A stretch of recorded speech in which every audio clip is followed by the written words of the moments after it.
the effort of Russia and Ukraine in transcending their political differences for constructive engagement. We also hope that the two parties will continue to maintain dialogue and communication and strive for an early return to diplomatic negotiations and achieve ceasefire as soon as possible. The issue of grain shipping is very complex. It is quite common to encounter difficulties of one kind or another in the course of implementing the agreement. The parties concerned should adhere to their political will, uphold the spirit of cooperation, strengthen communication and coordination, and properly address the challenges so that they can jointly promote the implementation of the agreement and get it off to a good start, push it forward continuously. The international community should see the signing and implementation of the two agreements from the humanitarian perspective, reject politicization, create a favorable environment for the follow-up implementation of the agreement, and provide solid guarantees. Mr. President, since the outbreak of the Ukraine crisis last February, China has been taking an objective and impartial approach and proceeding from the historical development and the merit of the issue itself. China has been standing on the side of peace and on the side of humanitarian efforts, calling for a ceasefire to stop fighting, facilitating a cool-off, actively promoting peace talks, and providing humanitarian assistance. China has successfully put forward a 6-point initiative and the International Food Security Cooperation Initiative to ease the humanitarian crisis in Ukraine. China has provided 2 batches of humanitarian assistance totaling 15 million yuan to Ukraine, with an additional 20 million yuan in emergency humanitarian aid to be provided in the near future. We made our efforts in a responsible way to mitigate the spillover effect of the crisis and will continue to play an active, constructive role in stabilizing international trade and the world economic order. Mr. President, China's position on the Ukraine issue is consistent and clear and will stand the test of history. We have always maintained that the sovereignty and territorial integrity of all countries should be respected. The legitimate security concerns of all countries be taken seriously, and the purposes and principles of the UN Charter be abided by. All efforts conducive to the peaceful settlement of the crisis should be supported. We have stated China's position many times in the Council recently, and I would like to emphasize 3 points today. First, the Ukraine crisis shows that the security of all countries is inseparable. Only by attaching importance to the security of others and safeguarding the security of everyone can our own security be truly realized. All countries should uphold a common, comprehensive, cooperative, and sustainable security concept, attach importance to each other's legitimate security concerns, build a balanced, effective, and sustainable global and regional security architecture, and jointly safeguard world peace. Putting one's own security above that of others, attempting to strengthen military blocs, establishing absolute superiority, and even shaping the surrounding environment of other countries according to their own standards will only lead to conflict and confrontation, dividing the international community, and make themselves less secure. Second, the Ukraine crisis shows that the evolution of the changes unseen in the world in a century is accelerating, and our world is facing more and more instability and uncertainty under the intertwined impact of wars and pandemics. In an era of change and challenges, no country can deal with it alone, and no country is insulated. At a time when the international community is in dire need of unity and cooperation to overcome difficulties together, it's extremely irresponsible and dangerous to cling to the Cold War mentality and bloc politics, promote decoupling and small yard and high funds, to politicize, instrumentalize, and weaponize economic and trade exchanges, to coerce other countries to take sides, and to deliberately create division and confrontation. The international community should be highly alert to this countercurrent and resist it together. We must not let the crisis of Ukraine kick off a new Cold War. We must not repeat the mistakes of history. We must not let humanity experience once again the unbearable scourge of war. Third, the crisis in Ukraine shows that only by adhering to the purposes and principles of the UN Charter can we enjoy peace and development, and any deviation from this will only bring conflict and anxiety. As the legal cornerstone of today's international order, the international Charter is irreplaceable in its role and unshakable in its status.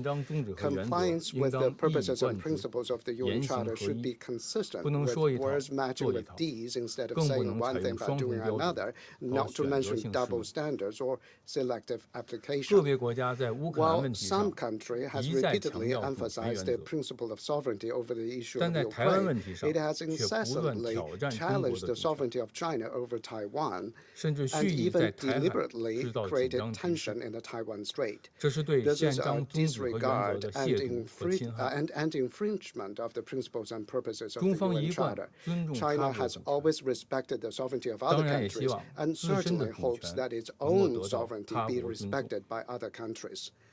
China is resolute and firm as rock in its will to safeguard national sovereignty. No one should underestimate the determination and ability of more than 1.4 billion Chinese people to defend its national sovereignty and territorial integrity. I hope the country concerned will see this clearly and not play with fire. I thank you, Mr. President. I thank the representative of China for their statement. And I now give the floor to the representative of Ghana. Mr. President, let me begin by joining you in expressing appreciation to our colleague, Ambassador Geraldine Nelson, for her impactful work in the Council, including on UNOWAS, which we worked on together, and to wish you the very best in your next endeavors. I also thank USG Rosemary DiCarlo for the timely updates on the security and humanitarian situation in Ukraine. And warmly welcome to this meeting all Rule 37 and Rule 39 participants.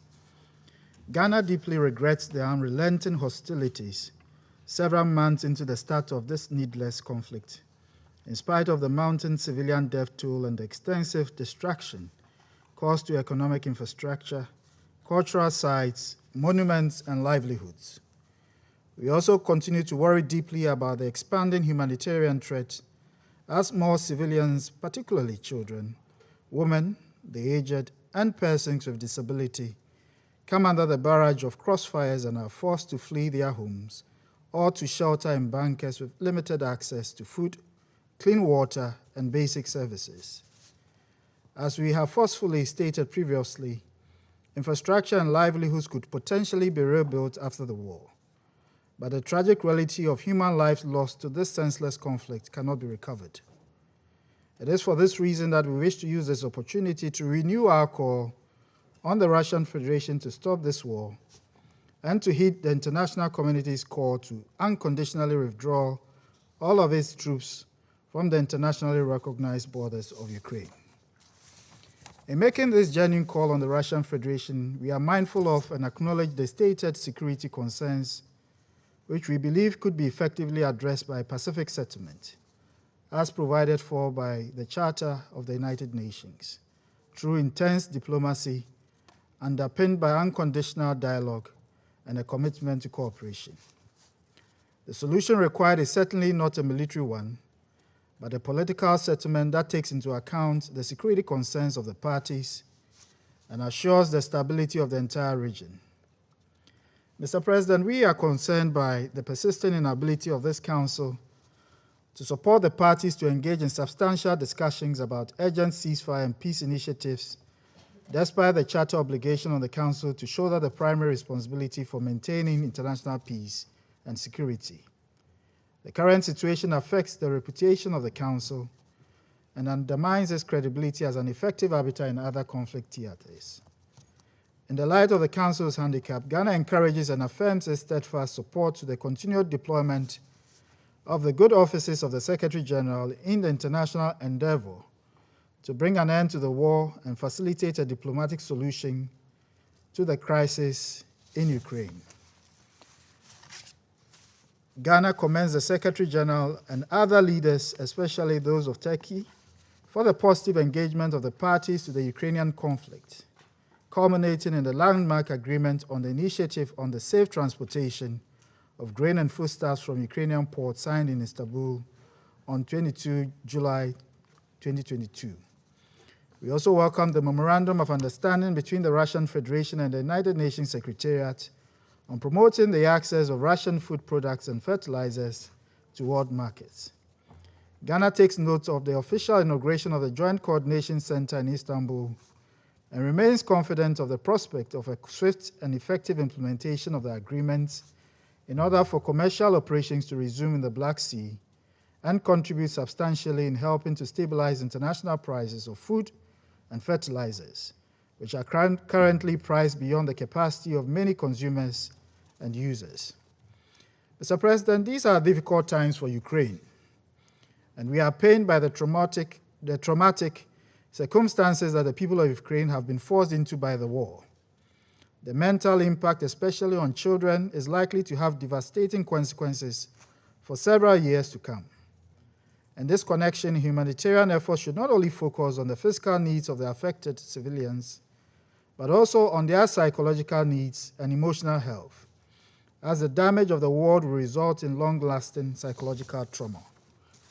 In conclusion, I would like to remind all actors, including the parties to the conflict, that the protection and safety of civilians should drive our efforts to facilitate a peaceful settlement of the conflict. As a Council, we have an urgent and collective responsibility to invest in the peace of Ukraine and avoid actions that reinforce security apprehensions of the parties or only serves to perpetuate a needless war. I thank you. I thank the representative of Ghana for the statement, and then I'll give the floor to the representative of India. Thank you, Mr. President. I also join others in extending our best wishes to Permanent Representative of Ireland, Ambassador Geraldine Bryan Nason, in her future endeavors. I thank USG Rosemary DiCarlo for briefing on the situation in Ukraine. India continues to remain concerned over the situation in Ukraine. The conflict has resulted in loss of lives and countless miseries for its peoples, particularly for women, children, and elderly, with millions becoming homeless and forced to take shelter in neighboring countries. Reports of deaths of civilians in the ongoing conflict are deeply disturbing. We reiterate our grave concerns in this regard. Since the beginning of the conflict in Ukraine, India has consistently called for immediate cessation of hostilities and an end to the violence. India has called upon both sides to return to the path of diplomacy and dialogue, and has also expressed its support for all diplomatic efforts to end the conflict. We believe that no solution can be arrived at the cost of innocent lives. Our Prime Minister has spoken to the presidents of Ukraine and Russia on multiple occasions and reiterated India's position. Mr. President, the impact of the Ukraine conflict is not just limited to Europe. The conflict is exacerbating concerns over food, fertilizer, and fuel security, particularly in the developing countries. It is necessary for all of us to adequately appreciate the importance of equity, affordability, and accessibility when it comes to food grains. Open markets must not become an argument to perpetuate inequity and promote discrimination. In this context, Mr. President, we welcome the recent development towards ensuring the safe and secure export of grains and fertilizers. We hope these agreed measures will be implemented by all parties earnestly. We believe these measures alone may not be sufficient to address the food insecurity concerns. India is committed to working constructively in mitigating the adverse impact of conflict on food security. India has been providing financial assistance as well as supplying food grains to countries to meet their food security needs and based on the request of their governments. India has exported more than 1.8 million tons of wheat to countries in need, including Afghanistan, Myanmar, Sudan, and Yemen in the last 3 months. UNOCHA has also acknowledged that export of wheat from India has emerged as a key supply line for Yemen in the wake of Ukraine conflict. We are continuing to help our neighbor Sri Lanka to ensure their food security. We are also trying to increase the production of fertilizers in India. There is a need to focus on the availability of fertilizers and keep the supply chains of fertilizers smooth at a global scale. Similarly, efforts should be made to ensure stability in the global supply of fuel commensurate with the demand. We reiterate the importance of UN guiding principles of humanitarian assistance. Humanitarian action must always be guided by principles of humanitarian assistance, that is, humanity, neutrality, impartiality, and independence. These measures should never be politicized. Mr. President, we continue to reiterate that the global order is anchored on international law, UN Charter, and respect for territorial integrity and sovereignty of states. I thank you. I thank the representative of India for their statement, and I now give the floor to the representative of Norway. Thank you, President, and let me also, on behalf of the Norwegian delegation, join others in thanking Ambassador Geraldine Nason for excellent companionship, both in the running for and in the Security Council over the past years. President, I would like to thank USG DiCarlo for her updates on the ongoing Russian invasion of Ukraine, and in particular its impact on the lives of the Ukrainian people. The UN Charter prohibits aggression and acquisition of territory by force. As this war on Ukraine continues, it inflicts a terrible cumulative harm on the civilian population, undermining prospects for peace and security. More than 5 months of Russian invasion and violence has created wounds that will take generations to heal. Russian attacks against civilians and civilian infrastructure have continued to intensify in many areas across Ukraine. Recent attacks in Chasiv Yar, Kharkiv, Kramatorsk, and Vincia have left scores of civilians injured or killed, and people all over Ukraine, including in Kiev, continue to live in daily fear for the next attack. We reiterate our demand that civilians must be protected and international humanitarian law and international human rights law fully respected and implemented. President, the Russian aggressors' disregard for human rights continues to shock international community. We are deeply concerned by reports that Russian forces have tortured prisoners of war and unlawfully detained, tortured, and forcibly disappeared civilians in occupied territories. There are ample indications of war crimes being committed. These crimes cannot be forgotten. Perpetrators at all levels must be held accountable. President, we have seen some hope amongst the bleak outlook. Norway commends the Secretary General for his contribution to the essential initiative of the safe transportation of grain and foodstuffs from Ukrainian ports, along with the Republic of Turkey for facilitating the negotiations and subsequent signing ceremony on the 22nd of July. This initiative will be essential to ease global food insecurity and build trust between the parties, but it must be implemented. The entire world was shocked by the Russian missile attack against the Ukrainian port of Odessa the very next day after signing the initiative. Norway stands together with Ukraine and echoes the clear condemnation by the Secretary General of Russia's attacks against Odessa.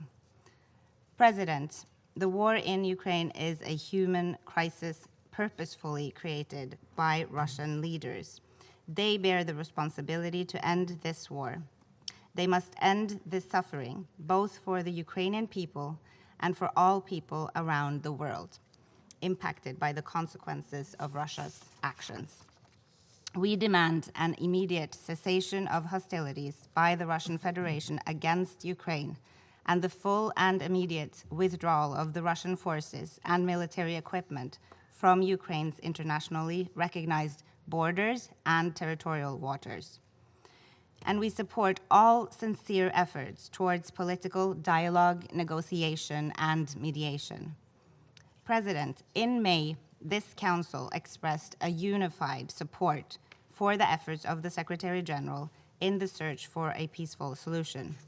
These efforts are more important than ever, as the accumulated effects of the war are felt by the people of Ukraine and beyond. We therefore encourage the Secretary General to continue his efforts to support dialogue between the parties in the search for a peaceful solution and peace for the people of Ukraine. Thank you. I thank the representative of Norway for their statement, and I now give the floor to the representative of Mexico. Muchas gracias, presidente. Thank you very much, Empiezo por desearle Let me begin by a wishing nuestra amiga, our la friend, embajadora de Irlanda, the ambassador el of mayor de Ireland, los éxitos en su nueva the greatest responsabilidad en success in her Washington. new Ha responsibilities sido in un Washington. gusto trabajar con It usted, has been a señora pleasure to embajadora. work with you, Madam Ambassador. Agradezco a la subsecretaria I Di thank Carlo por Undersecretary su Di Carlo for her presentación briefing. y damos la bienvenida a We todos los welcome países que all the participan en countries esta sesión participating bajo las reglas at this meeting 37 y under 39. Rules 37 and Desde hace 39 poco of the más de Council. 5 meses, hemos escuchado diversas Over little more interpretaciones than 5 en el months, we have contexto de heard una various narrativa interpretations confusa as part que of a no confused justifica la narrative guerra en that, Ucrania. that does not La posición justify de the mi war in país ha sido Ukraine. muy clara desde el inicio en apego al The position artículo of my country, 2.4 de la Mexico, Carta has de la been very ONU, clear since the que a la beginning. letra dice In los adherence to miembros se Article abstendrán de 2.4 of the recurrir Charter a of la the United amenaza o al Nations, uso de la which fuerza says, and I contra la quote, integridad all members territorial shall o la refrain independencia from the política threat de or use of cualquier force Estado. against the territorial Lo que integrity ocurre en or Ucrania political es una independence of violación any state, end flagrante quote. a la Carta. What is happening in Ukraine Son is a asimismo flagrant muy violation of the preocupantes Charter. las interpretaciones Also laxas very y concerning manipuladas are the del loose derecho a la and legítima manipulated defensa interpretations contenido en el of the artículo right to 51 de legitimate la propia self-defense Carta, contained que in sientan Article un 51 peligroso of the Charter precedente. itself, Es un which asunto establish a que mi país ha dangerous denunciado precedent. sistemáticamente This en is diversos something contextos that my desde country hace has ya muchos años. systematically denounced in many Además de contexts la clara over afrenta a la long Carta de la years. ONU y a los Besides the principios glaring affront constitucionales to de the la Charter política of the exterior de United mi país, Nations han and to ocurrido Mexico's violaciones constitutional recurrentes al derecho principles of foreign internacional, policy, there incluidas have las been normas del recurrent derecho violations internacional of humanitario. international law, Los including ataques standards of contra zonas international comerciales humanitarian law, y residenciales attacks against continúan y el commercial saldo and para la población residential civil es areas deplorable. continue. The El outcome for pasado the civilian 14 de population julio is se deplorable. registró en Last Vincia July un ataque 14th, que dejó there was an más attack de on 20 Vincia, civiles muertos, which left more than incluidos 25 varios civilians dead, including y este several fue children. precedido por el ataque del 9 This de was, julio en Chasil this Yar, en was el que murieron otros preceded 48 by the attack civiles. on Y así Shasiv suman ya Yar más de on July 5,000 9, where las another muertes civiles 48 que han sido civilians were verificadas. killed. Pero las cifras reales Deplorably, there are seguramente already son several mayores. thousands of Mientras civilian continúen las deaths that have been hostilidades, verified, but the la real prioridad debe figures ser la are probably protección de much civiles y larger. la ayuda As humanitaria. long as hostilities Las continue, partes the deben priority observar los must be the principios de protection of distinción civilians y and humanitarian proporcionalidad, assistance.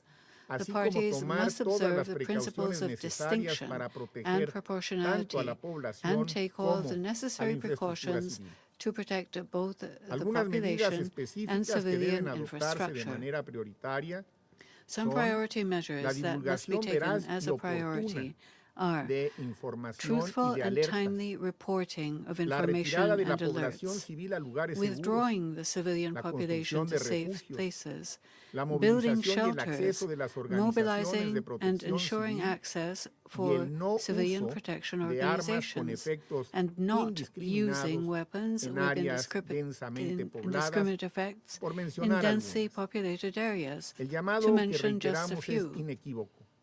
Se debe respetar We el are derecho making internacional a humanitario repeated sin and excepción. unmistakable call. La dimensión humanitaria de este conflicto International ha escalado humanitarian en law una must be proporción respected trágica y with no lamentable. exception.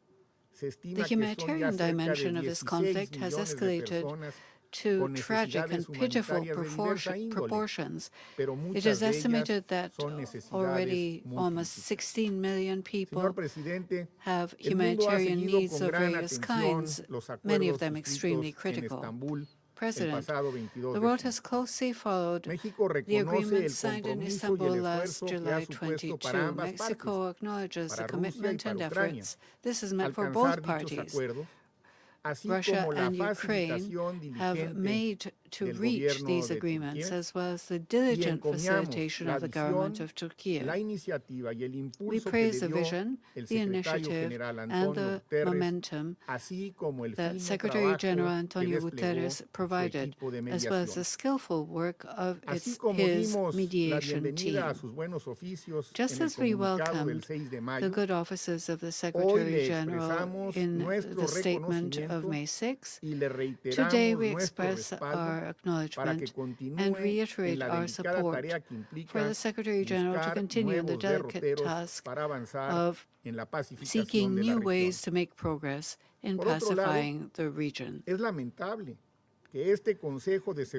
Moreover, it is deplorable that the Security Council was not able to welcome these agreements, the so-called Black Sea agreements, despite their great significance as the first concrete measures to respond to the global food crisis, which looms like a lethal threat over many regions of the planet, and which show that even in the midst of war, dialogue is still possible. It is also most deplorable that just a few hours after the agreement was signed, Odessa came under attack from missiles. But the agreements are in force and they have begun to be implemented. This is a very important progress, and its real value should not be underestimated.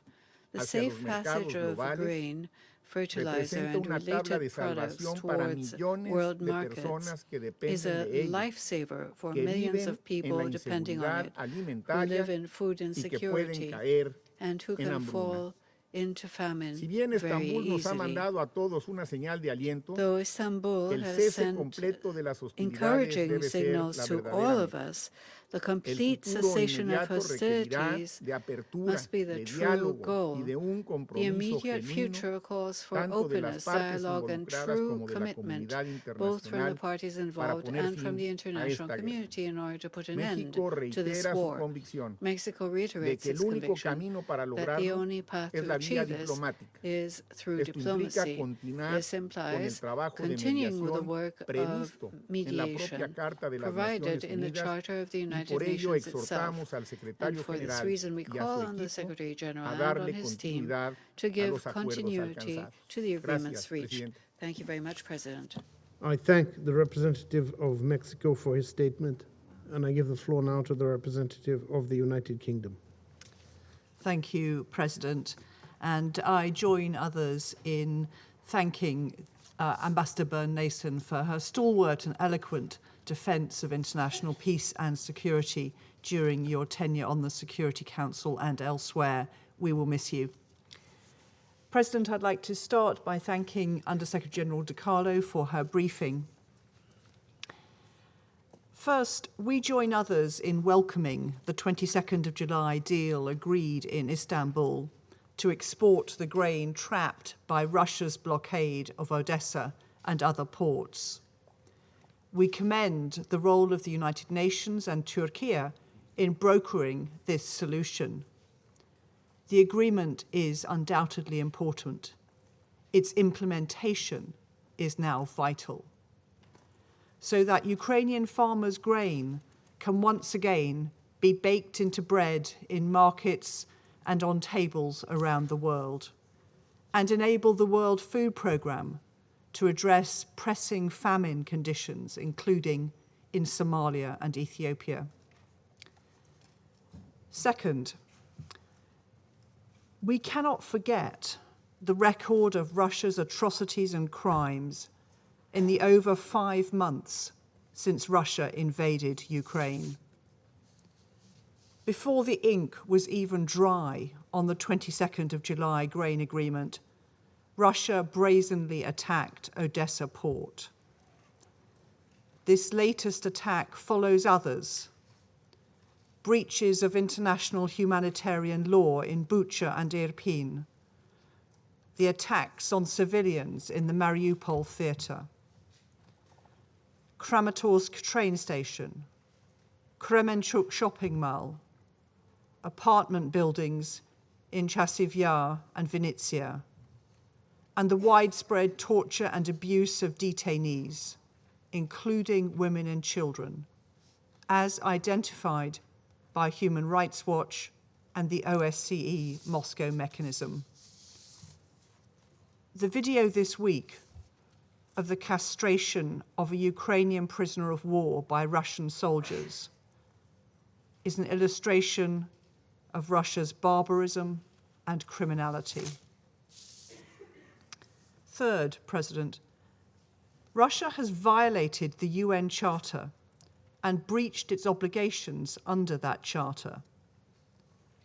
For 5 months, Russia has been engaged in an illegal invasion of another member state, in breach of its charter obligations, and in complete disregard of resolutions of the General Assembly and the orders of the ICJ.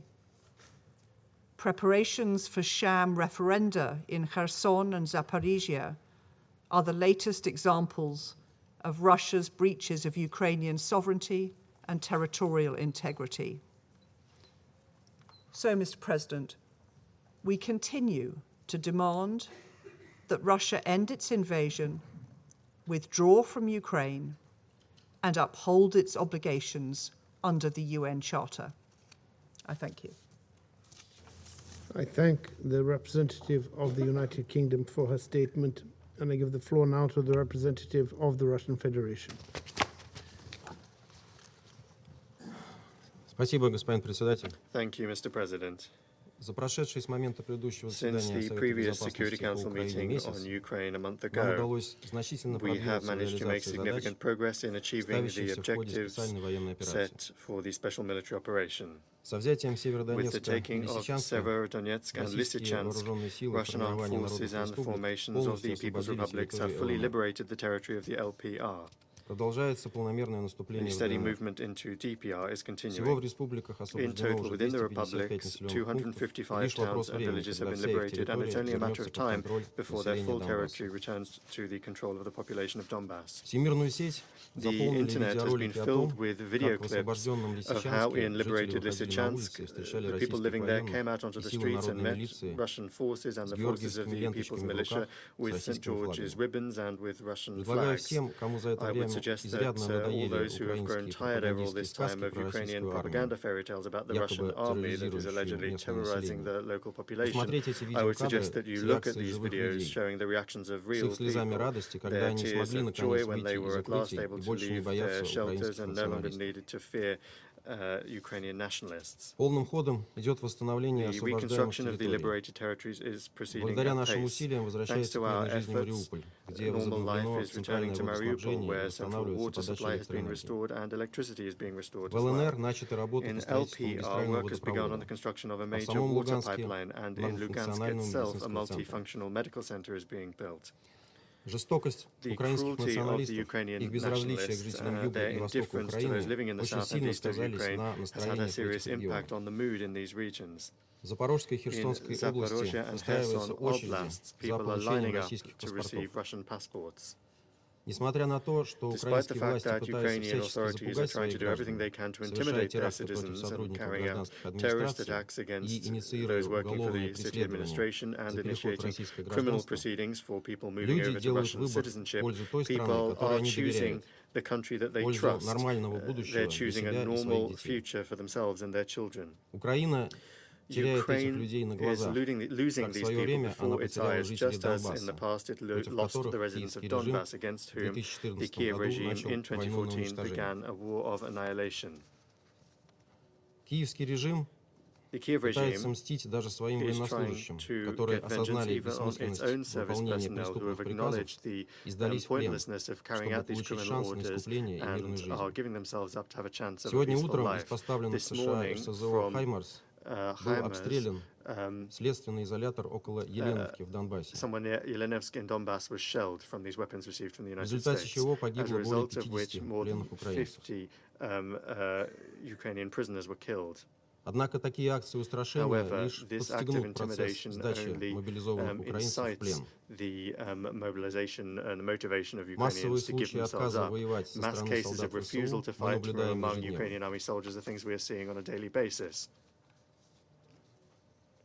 Не последнюю роль в упомянутом мною изменении настроений жителей юга Украины играет и то, что ВСУ продолжают свою излюбленную тактику по использованию объектов гражданской инфраструктуры в качестве укрытий и мест размещения тяжелой военной техники.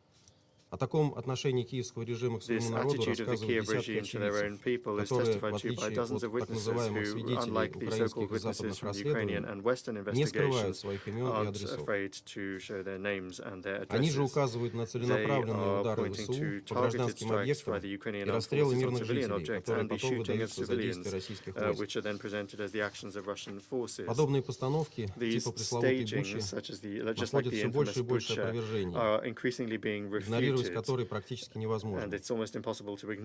Не замечают всего этого лишь наши западные коллеги, в чем мы могли сполна убедиться, в том числе на этом заседании.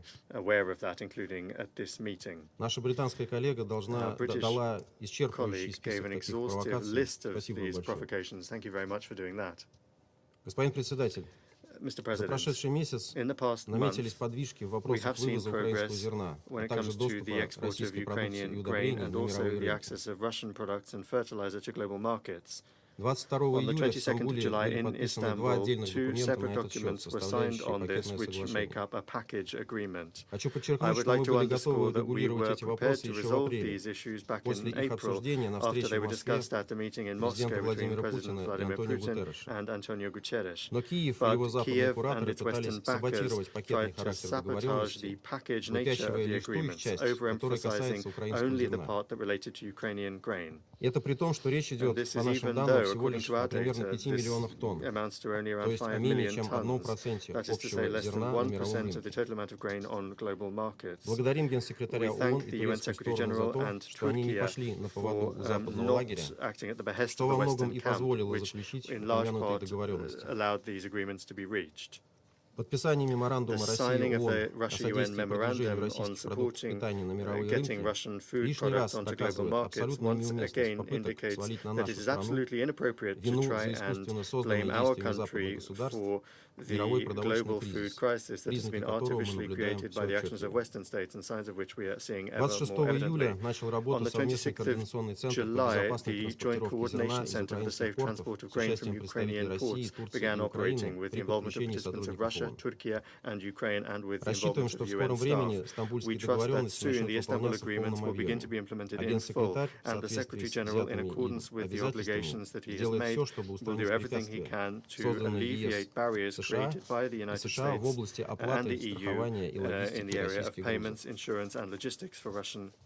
Кстати сказать, размещение военных грузов и объектов в порту Одессы вряд ли будет способствовать успешной реализации договоренностей по зерну. Мы будем продолжать уничтожать такие грузы и объекты, как это было сделано 23 июля, когда были уничтожены украинский военный корабль и склад поставленных в США противокорабельных ракет «Harpoon». Ничто в подписанном меморандуме не мешает нам продолжать обеспечивать демилитаризацию Украины. Господин председатель, за прошедший месяц прокси-война Запада с Россией до последнего украинца вышла на новый виток. С началом активных поставок украинскому режиму современных систем СЗО, которые используются им по наводке и под непосредственным контролем западных инструкторов, она вплотную подошла к прямой вовлеченности западных стран в конфликт. Свои спутниковые снимки для нанесения ударов Киеву охотно предоставляют так называемые частные западные компании. Мы уже не раз видели, как эти снимки используются для различного рода инсценировок и провокаций. Разумеется, мы не можем этого не учитывать. Что до поставляемого Киеву вооружения и оставшихся на территории Украины наемников, то они будут и далее уничтожаться российскими вооруженными силами, как легитимные военные цели. Бездумная накачка Украины тяжелыми вооружениями, артиллерийскими системами, огнестрельным оружием приводит к тому, что из-за процветающей в украинском политическом и военном руководстве коррупции это оружие расползается по Европе. Известно, что значительная его часть попадает в руки контрабандистов прямо со складов. Отлажены каналы его поставки на мировой черный рынок вооружений. На соответствующих сетевых ресурсах почти в открытую публикуется информация о имеющемся в наличии оружии. Проблема достигла таких масштабов, что ее уже не могут замалчивать даже ведущие западные СМИ. Это был вынужден признать даже Европол. На прошлой неделе его представитель Ян Комментарий агентству DPA сообщил, что Европол в курсе сообщений о торговле тяжелым вооружением, а также о том, что у европейских правоохранителей есть информация о выезде с территории Украины людей с огнестрельным оружием. Он также подчеркнул, что сохраняется риск попадания всего этого в руки организованных преступных группировок или террористов. В ряде СМИ циркулируют утечки из конфиденциальной части доклада Европола, представленного Совету ЕС. В нем отмечается, что криминальные сети занимаются контрабандой значительного количества огнестрельного оружия и боеприпасов из Украины в страны ЕС. По оценке Европола, вдоль украинской границы ЕС были созданы тайники для хранения оружия. Наглядная иллюстрация этих выводов – результаты совместной операции правоохранительных органов Венгрии и Словакии по задержанию преступной группировки, занимавшейся контрабандой поставляемого в Украину оружия. Целый арсенал, включая снайперские винтовки, пулеметы и взрывчатые вещества, был обнаружен в венгерском населенном пункте Райка, в часе езды от главной международной разоруженческой площадки в Вене. По признанию одного из задержанных, найденные вооружения были поставлены Украине, предназначались для украинских вооруженных формирований, включая батальон Азов, а затем были проданы и доставлены на территорию ЕС. Хочу спросить наших западных коллег, вы точно осознаете последствия того, что вы делаете? У нас начинают возникать сомнения. Ведь своими руками вы создаете в центре Европы региональный, а возможно и мировой хаб для нелегальных поставок вооружений, порождая тем самым реальные риски для своего населения, да еще и за счет ваших собственных налогоплательщиков. И не говорите нам, что мы вас не предупреждали. Когда поставленное вами на Украину оружие всплывет, например, в зоне конфликта в одной из стран в других регионах мира, и от него пострадают ООНовские миротворцы. А также, если им для совершения теракта воспользуются экстремисты в самой Европе. При этом все ваши попытки накачивать украинский режим оружием лишь затягивают его агонию и увеличивают страдания украинского народа, используемого нынешними безответственными лидерами страны как пушечное мясо. Цели нашей специальной военной операции все равно будут выполнены, сколько бы вы ни подливали своим оружием масло в огонь. Господин председатель, в течение июля наши западные коллеги постарались обойти молчанием тот факт, что вооруженные силы Украины активно использовали напичканные взрывчаткой БПЛА иностранного производства для нападения на Запорожскую атомную электростанцию. Так, в результате атаки 20 июля на территории станции начался пожар, и только по счастливой случайности удалось избежать крупной аварии, последствия которой могли ощутить на себе все европейцы. Хочу подчеркнуть, речь идет о целенаправленной атаке ВСУ против ядерного объекта, крупнейшей в Европе атомной станции. Проблема была ликвидирована, и станция продолжает свою штатную работу под контролем российских военных. По всей этой истории нас больше всего потрясает чудовищное лицемерие западных стран, которые не дали никакой оценки этой безрассудной провокации киевского режима. А ведь еще в марте на заседании Совета Безопасности они раздували истерию по поводу мнимой радиологической угрозы, якобы созданной обстрелами Запорожской станции российскими военными, несмотря на то, что гендиректор МАГАТЭ публично опроверг ее наличие. Честно признаться, это очень напоминает преступную слепоту, reminiscent of the criminal blindness that Western countries demonstrated when 7 years ago they provided cover to Kiev for the non-implementation of the Minsk agreements. It's tragic that this blindness and double standards is now being demonstrated by the UN's leadership as well. This irresponsible approach is only encouraging the Kiev regime to take further steps that undermine nuclear security on our continent. Mr. President, Хочу обратить внимание западных делегаций на то, что поставляемая вами дальнобойная артиллерия позволяет ВСУ дотянуться до тыловых районов Донбасса и безо всякой военной логики, исключительно в целях мести и устрашения, убивать мирных жителей. В качестве целей в Донецке, Херсоне, Стаханове, Горловке киевским режимом умышленно выбираются школы, больницы, жилые дома. Практически каждый день на Донбассе от обстрелов из полученных от стран НАТО дальнобойных систем гибнут от 5 до 10 человек, десятки получают ранения. Не видят всего этого только западные и украинские СМИ. Но от этого менее ужасными эти преступления не становятся. Снабжая Украину дальнобойной артиллерией, Запад становится прямым соучастником военных преступлений киевского режима. Особенно больно, когда от украинских обстрелов гибнут дети. Донбасс регулярно хоронит их вот уже 8 лет с момента начала украинской военной карательной операции в регионе.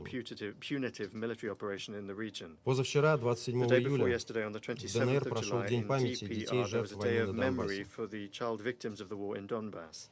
В этот день жители Донецка возлагали цветы и приносили игрушки к мемориалу на аллее Ангелов. Во время минуты молчания в городе повисла тишина, которую не нарушили даже звуки артиллерии, несмотря на то, что обстрелы со стороны ВСУ велись в этот день с самого утра. Этот день выбран не случайно. 27 июля 2014 года в Горловке под Донецком во время обстрела украинскими войсками вместе с мамой погибла Кира Жук, которой не было еще и года. Я сейчас держу ее фотографию. Вместе с ней в тот день погибли еще 4 детей. Все они стали одними из первых жертв войны Киева против Донбасса, продолжающейся 8 лет. В их память в Донецке и появилась аллея ангелов с монументом, на котором высечены имена детей, убитых Украиной. Сейчас там 130 имен. Среди них, например, 13-летняя Анастасия Коноплева, чью фотографию я держу сейчас, погибшая от обстрела в 2015 году вместе со своими братом и сестрой в своей собственной квартире.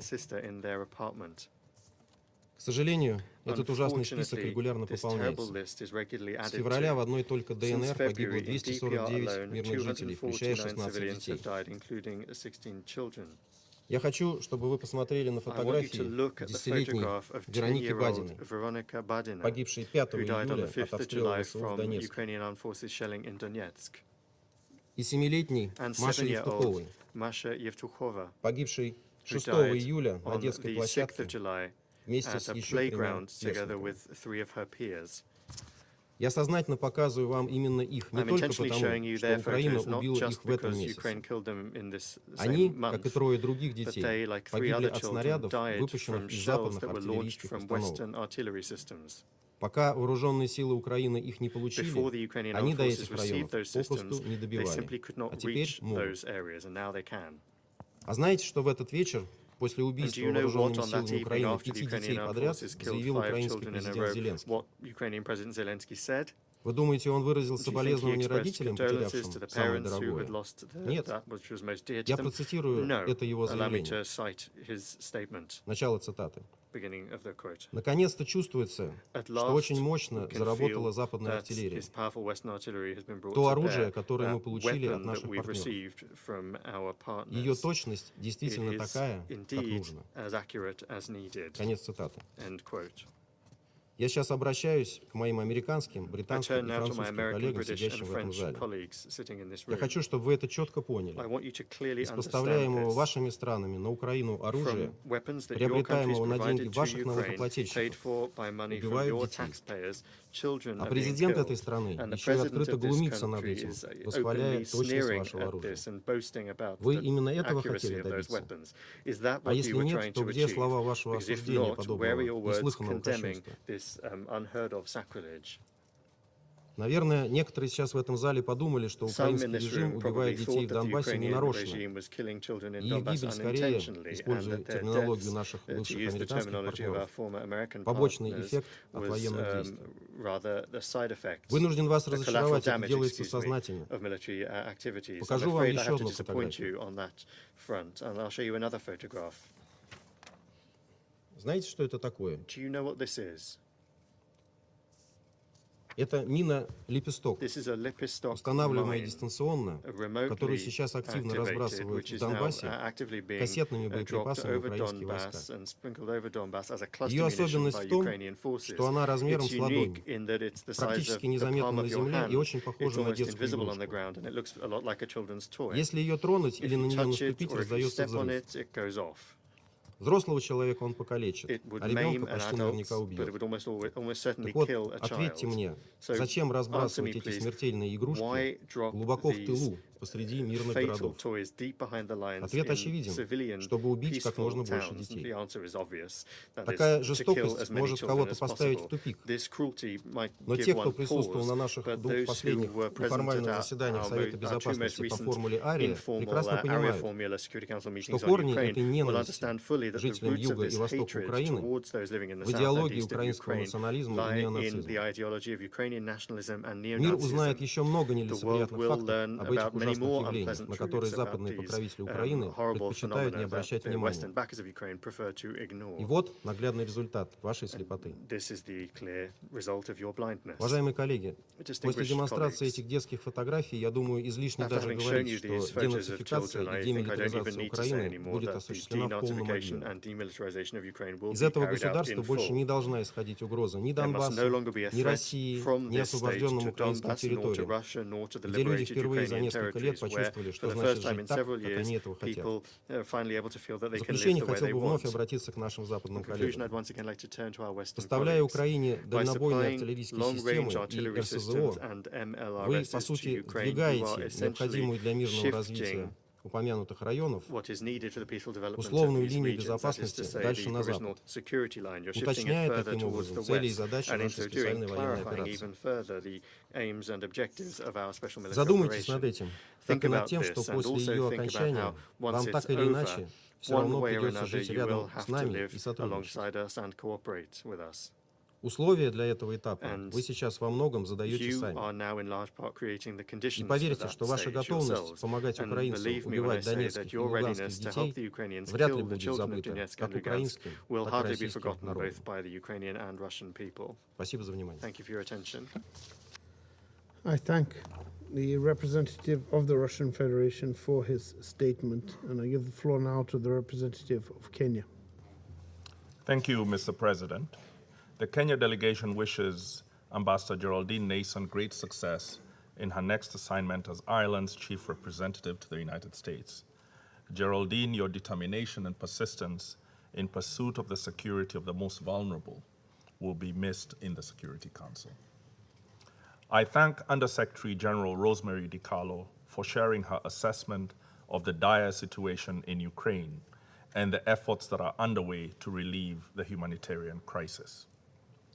Kenya applauds the leadership of the Secretary General in facilitating an agreement between Ukraine and Russia to safely export Ukraine's food products using the Black Sea and also enabling food and fertilizer exports from Russia. I am sure the entire membership appreciates President Recep Erdogan and the government of Turkey for the key role played in the negotiations and as a guarantor. Increased exports of food products and fertilizer will bring some relief to the suffering millions across the world. It is also a much-needed victory for the United Nations at a time when our collective faith in multilateralism is at such a low ebb. At the start of what we were told was a special military operation in Ukraine, we believed that there was still time for diplomacy to protect the territorial integrity of Ukraine. More than 5 months have passed since then, and we are now witness to a brutal war of attrition that shows little inclination to a ceasefire in favor of negotiations. We mourn the terrible suffering it is causing to Ukrainians, and few countries, including Kenya, have escaped its baleful effects. Unfortunately, we must now additionally contend with the increasingly clear fact that the militaristic energies loosed by the war in Ukraine threaten a new war of major global conflicts. Mr. President, it is right that we should use this briefing and every available platform to sound this warning to the members of the United Nations, in the hope that it will spur a united resistance to the present course we are on.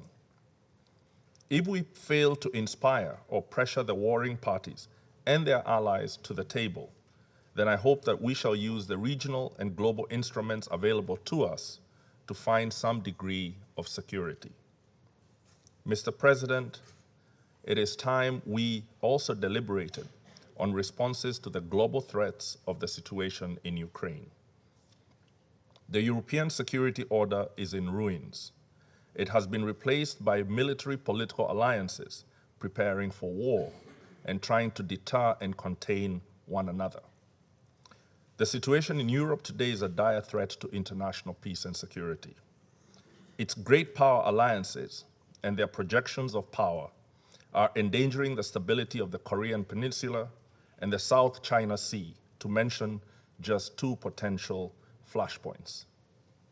The escalation of the present competition and rivalry can easily escalate into conflict that will lay waste to the world economy and lead to the proxy wars of the Cold War. At a minimum, it will mean that the sea lanes vital to the transportation of our goods in our globalized economy will not be open and secure. And that globalization itself, which has been a great engine for development, will grind to a halt or even be reversed. The race for technological development is more than ever weaponized and part of an emerging contest between great powers. There is now as great, if not a greater chance, for cutting-edge technologies like artificial intelligence leading to even more destructive wars more than being engines for shared prosperity. Their production and procurement, rather than responding to the reforms to governance that developing countries have been asked to make for a generation, will now be allocated along geopolitical lines.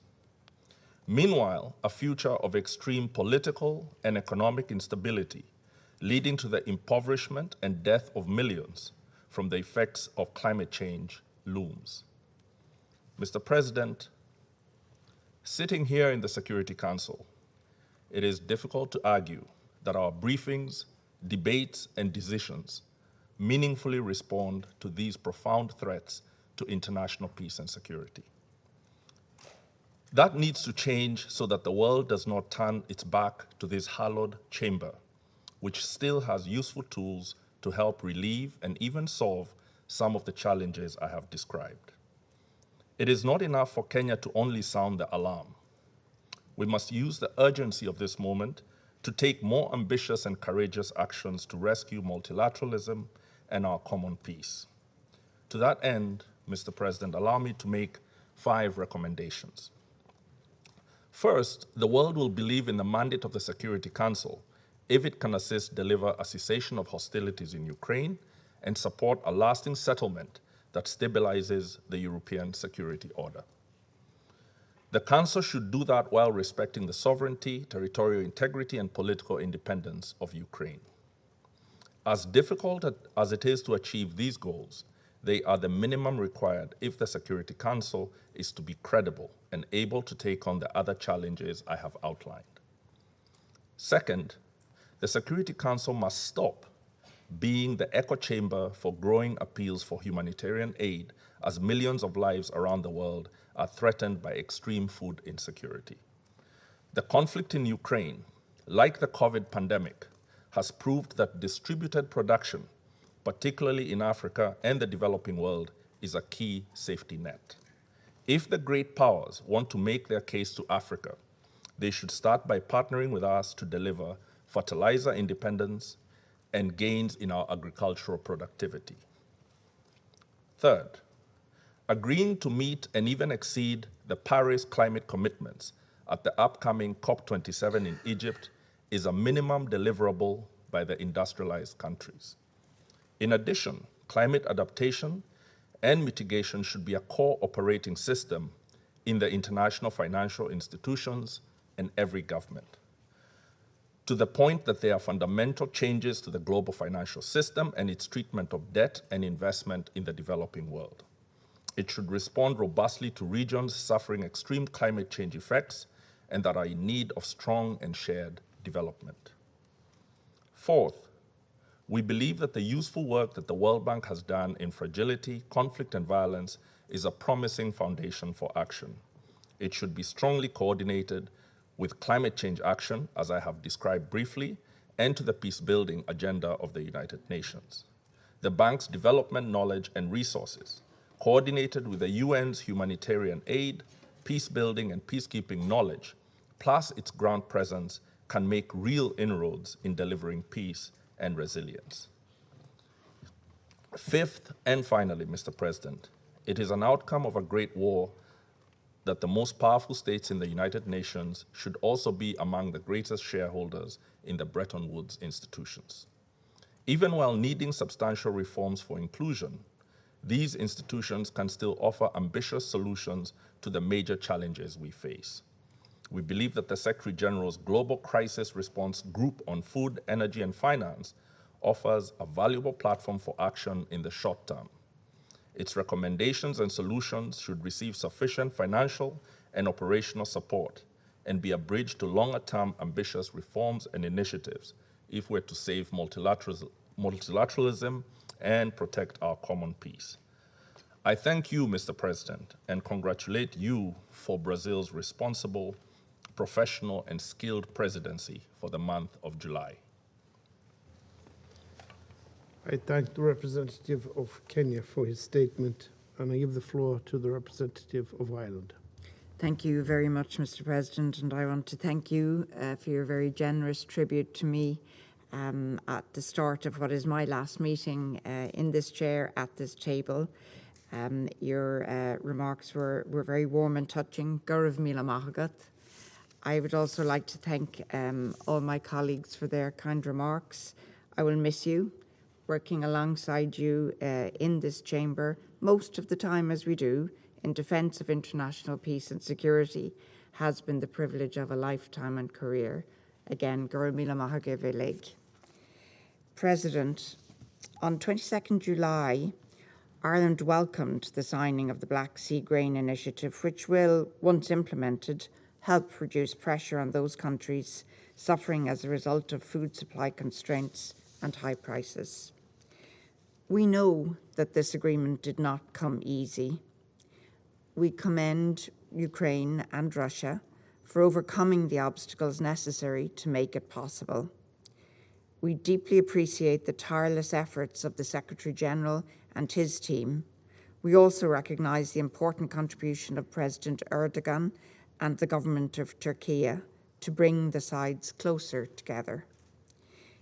In the words of the Secretary-General, the agreement is a ray of hope in a world darkened by global crises.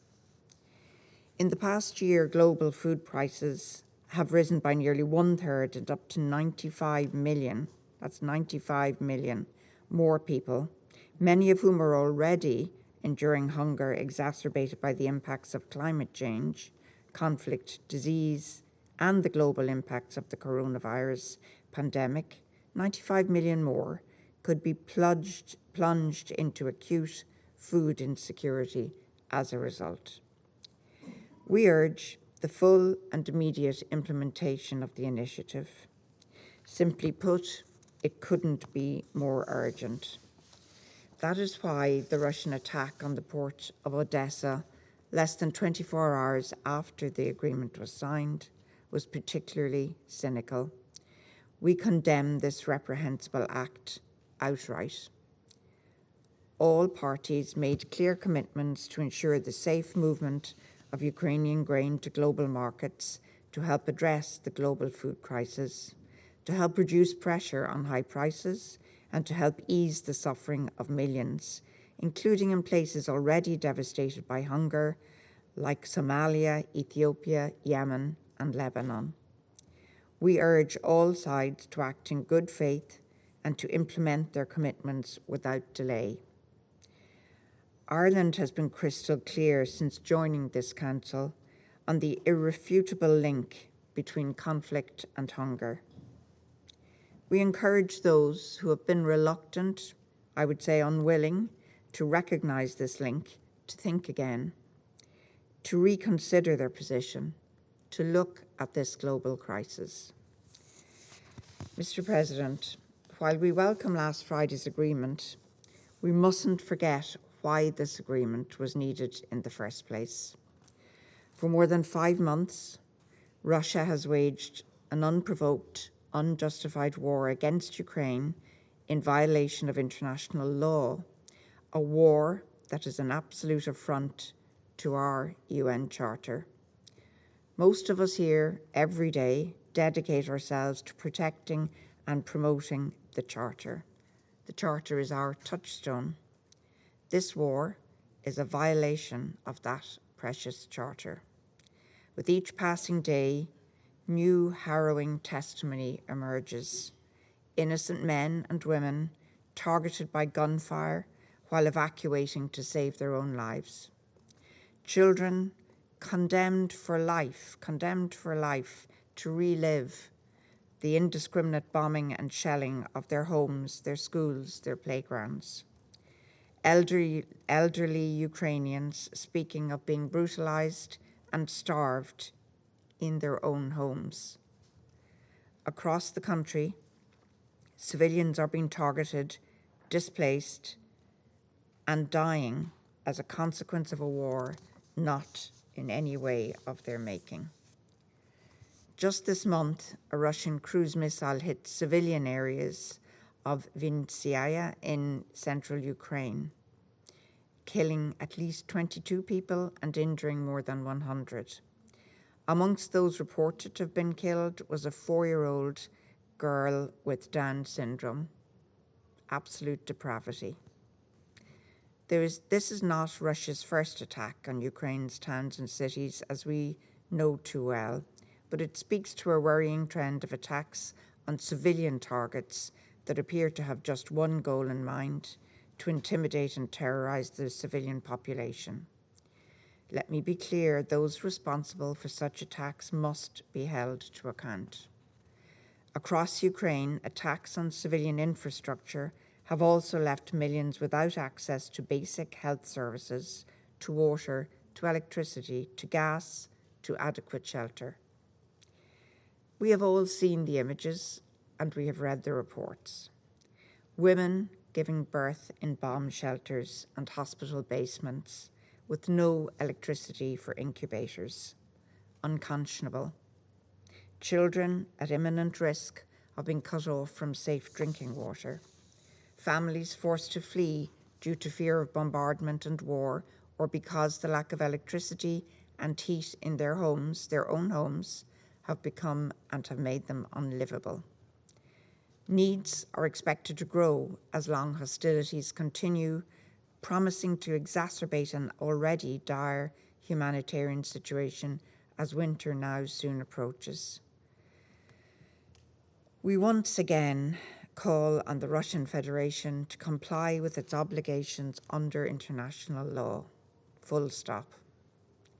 Parties to the conflict must comply with international humanitarian law, including the obligation to distinguish between civilians and combatants and to attack only military objectives, the prohibitions against indiscriminate and disproportionate attacks, and the obligation to take all feasible precautions in attack. I've said it before, I'll say it for the last time, compliance isn't an option. We urge the parties to facilitate full, safe, and unhindered humanitarian access to those in need of life-saving assistance and medical support. President, Russia alone bears responsibility for this war. Russia alone can end it. It's high time. I call on the Russian Federation once again to put an end to this needless suffering, to comply with its obligations under international law, and to withdraw all its forces unconditionally from the entire sovereign territory of Ukraine. Thank you, President. I thank the representative of Ireland for her statement, and I give the floor to the representative of Gabon. Merci, Monsieur le Président. Thank you, President. I would also like to wish, on behalf of Gabon, the greatest success to Ambassador Geraldine as she prepares to take her new post. We are proud to have cooperated with you, Madam, with all of the issues the Security Council considers. President, we carefully listened to the briefing of Madame Di Carlo on the prevailing situation in Ukraine. I would like to make some remarks in my turn. As the war in Ukraine enters its 6th month, we hail the signing of the agreement on grains last Friday in Istanbul. This agreement, signed with the encouragement of the United Nations and the facilitation of Turkey, will make it possible to respond to the food needs of several countries, particularly African countries, that depend on grain supplies from Russia and Ukraine.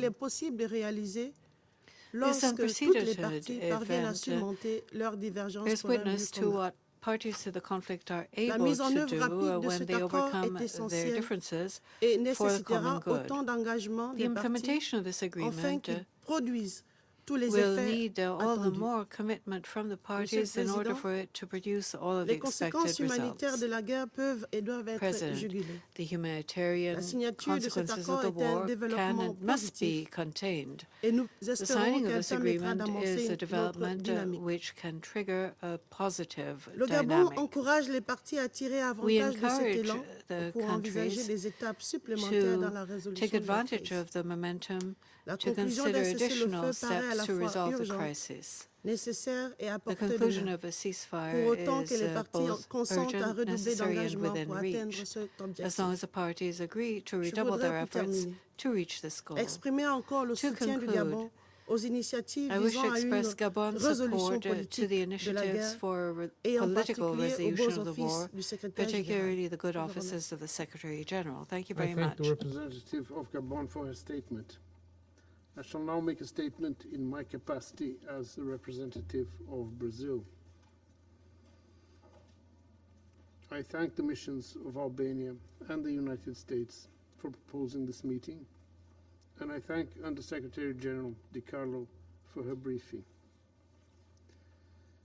Distinguished colleagues, this month we all became aware of military actions in Odessa, Chasiv, Vincia, Chuiv, Kharkiv, and other Ukrainian cities, which claimed the lives of dozens of victims. Attacks against civilians are unjustifiable under international humanitarian law. We reiterate the call for the parties to act with restraint and prevent further civilian casualties as a side effect of the hostilities. Since the beginning of the conflict 5 months ago, we have insisted on the need for engagement in constructive and pragmatic dialogue that will limit the immense losses imposed on Ukraine and begin the process of re-establishment of peace. The conflict and its associated sanctions have aggravated disturbing trends around the world. Rising food and fuel prices, as well as the threat of a supply crisis, are hitting developing countries hardest. The agreement announced last Friday brought with it the hope that political solutions can be achieved. Negotiations between the parties resulted in a concrete response to an urgent problem. The two agreements in Istanbul paved the way for the resumption of exports of grains and fertilizer, and the reintegration of the two countries into international markets. We thank the Secretary General and the government of Turkey for their decisive role in brokering the agreements. Brazil shares the disappointment expressed by other members for the incapacity of the Security Council to reach consensus for the approval of a presidential or a press statement. We should, however, welcome the parties' active engagement in the negotiations. We urge both sides to avoid actions that could jeopardize the implementation of the agreements. The insistence on the search for a decisive result on the battlefield will only result in greater destruction. Although the last few months seem to have downplayed the role of diplomacy in dealing with the crisis, it is precisely in the face of the greatest challenges that we must remain committed to the spirit of the United Nations and devote all our efforts to achieve lasting peace. Let us not be carried away by the impulse to close the doors to dialogue. The Istanbul Accords point to a viable path. The immediate resumption of direct negotiations between the parties for the end to hostilities must be the priority of this Council in order to stop the escalation of violence and avoid the loss of thousands of human lives. I now resume my function as President of the Council. I would like to draw the attention of speakers to paragraph 22 of note 507, which encourages all participants in Council meetings to deliver their statements in 5 minutes or less, in line with the Security Council's commitment to making more effective use of open meetings. I now give the floor to the representative of Ukraine. Well, thank you, Mr. President. And before I start my intervention, I would like to join everyone who thanked Geraldine for being our good colleague and doing an extremely great job. And although, for whatever reason, Geraldine, you decided to move south as if it is not hot enough here, the Irish spirit, Ireland, will stay with us. And we value very much the integrity of your country. And we are looking forward to work whoever replaces you. Thank you very much. Mr. President, distinguished members of the Security Council, Madam Under-Secretary General, I also recognize here the representatives of terrorist Russia in the permanent seat of the Soviet Union. There is plenty of evidence of the terrorist nature of current Russian regime, and the most horrifying ones continue to emerge. Yesterday, a video was posted in Russian Telegram channels to show a Ukrainian prisoner of war being castrated by his Russian captors, a group of men in Russian uniform, which featured a Z patch. Some of the Russian soldiers who appear in the footage were earlier filmed on the front lines in Donbass back in June. After the cruel and inhumane torture, the victim was killed. The Prosecutor General Office of Ukraine will investigate the event, and we will inform you of the outcomes of the investigation. Today, Russia has committed another petrifying war crime by blasting a penitentiary in the occupied Olenivka, Donetsk region, where it held Ukrainian prisoners of war, mostly from the Azov regiment. The Russian occupiers pursued their criminal goals in order to accuse Ukraine of committing war crimes, as well as to cover up the torture and executions of prisoners which they carried out there. It speaks volumes that so-called DPR ombudsperson, Morozova, informed that there were no casualties among the staff of the colony. I would like to express my gratitude to the Brazilian presidency for organizing today's meeting. The issue of the Russian war against Ukraine remains as relevant as ever, because we observe no de-escalation on the ground, and Russia has not given up its aggressive and neo-colonial plans with respect to Ukraine. Moreover, Russian Minister Lavrov went even further, claiming recently that geographical objectives of the so-called special operation had been expanded to a number of other territories.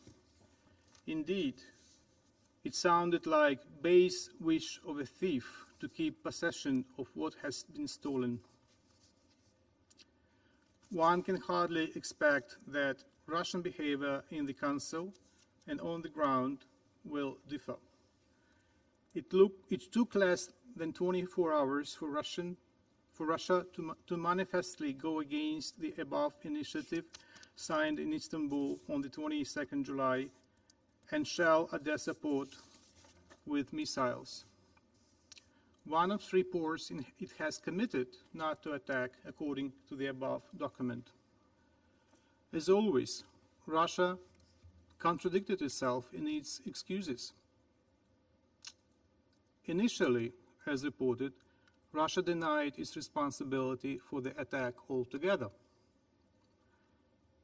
On the next day, realizing that it is outright lie is obvious to everyone, Russia was compelled to change the story.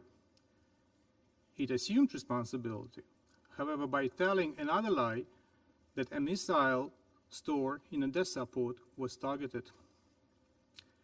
A lie that was easily refuted by extensive footage from the site showing no sign of secondary detonation of alleged Ukrainian missiles. We are grateful to the Secretary General for his unequivocal condemnation of this attack. His clear assessment made futile all Russian attempts to create artificial caveats that the Istanbul documents have never contained. Ukraine remains resolute to contribute to resolving the food crisis.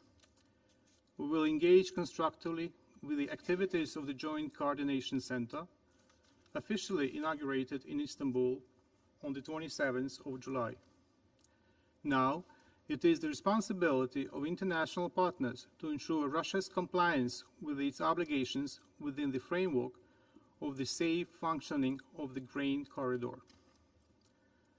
This is the only prerequisite for unlocking more than 20 million tons of grain from last year's grain harvest in Ukraine. Today, President Zelensky has visited Chornomorsk Sea Trade Port, where the first grain carrier since the beginning of the war has been loaded with Ukrainian grain. Now we are waiting for a green light from partners, representatives of the United Nations and Turkey, regarding the start of grain transportation. Mr. President, it is outrageous that Russia still tries to disseminate fakes instead of fulfilling its obligations. To be frank, a diplomatic note sent this week and signed by the Russian Charge should be subject to consideration by medical specialists rather than the Security Council members. Let me quote from it just one sentence. The Russian armed forces do not target civilian infrastructure. End of quote. Seriously? Does the Russian diplomat believe that the Security Council is the studio of a Skabeyeva show? If it is an early sign of insanity defense, let it be remembered that the war crimes and crimes against humanity committed by the Nazis during the Second World War were not a result of medical insanity or illness. They were committed collectively by thousands of individuals, Hitlers like Putin's today, henchmen, officers, and diplomats, who were working hard to please and execute the leader's wish and orders, even if the orders were not easily traceable. Luckily, in the case of that diplomatic note, it is clearly signed in ink, and it will be preserved as evidence. Since our last meeting, the list of Russian war crimes has been added to with further bloody and shameful pages, added daily, if not hourly. Just a few examples. On the 1st of July, Russian missiles hit a residential building and 2 resorts in Sergeyevka village, Odessa region, killing 19 people and injuring 34. 48 civilian residents, including a child, were killed following Russian missiles targeting a 5-story apartment building in the city of Chasiv Yar, Donetsk region, on July the 9th. On the 14th of July, the world was shocked by the Russian missile strike on the city center of Vincia. 26 civilians, including 3 children, were killed, and almost 90 were wounded. Yesterday, Russian terrorists increased the number of casualties among Ukrainians with missile shelling, including from the territory of Belarus, of Krapivnitsky, Lyutish in Kyiv region, and Khancherivske in Chernigiv region. Kharkiv and Mykolaiv sustained heavy rocket and artillery shelling on an almost daily basis. This morning, Russians shelled a bus stop area in Mykolaiv with cluster munitions, killing 5 and wounding 7 civilians. Earlier, many of you might have seen a heartbreaking picture taken in Kharkiv on the 20th of July. The picture is of a man praying while holding the hand of his 13-year-old son killed at a bus stop by a Russian Uragan missile. Killing innocent children, that is what the Russian murderers call denazification. Another declared goal, so-called demilitarization, means razing Ukrainian cities to the ground. Civilian infrastructure is among the primary targets. As of June, for instance, the Russian war has led to the destruction or damage of 116,000 residential buildings that were home for 3.5 million Ukrainians. 183 religious sites, including 173 Christian, 5 Muslim, and 5 Jewish sites, were destroyed in 14 Ukrainian regions. Just visualize how Russian soldiers, blessed by Orthodox Patriarch Kirill, have destroyed almost 200 Orthodox churches in Ukraine.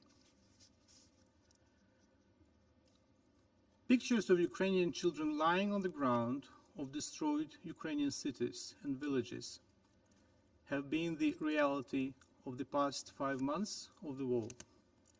A reality that we will never get used to, we will never accept, and we will never forgive. Russia has resorted to terrorism to intimidate and to undermine our resolve to resist.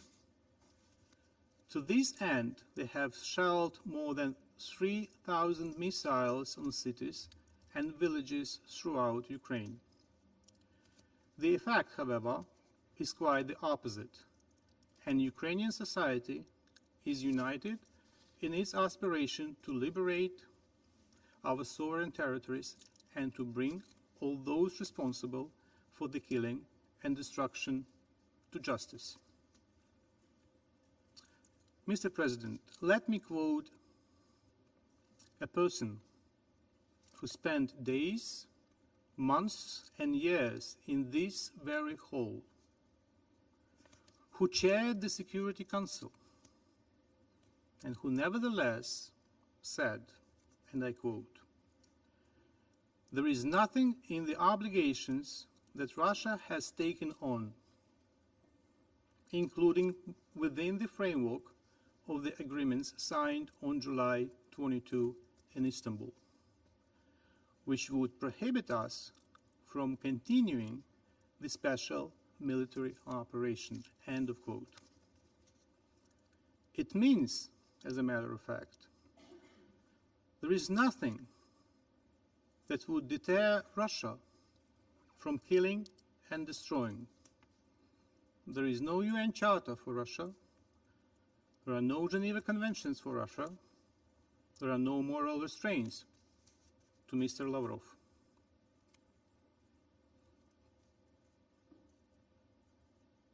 It is time to say it clear and loud to the Russian delegate. You are here because we let you be here for reasons that have proven to be wrong. We, all of us, tolerate your presence just because we need to remind you daily that you will be held accountable for war crimes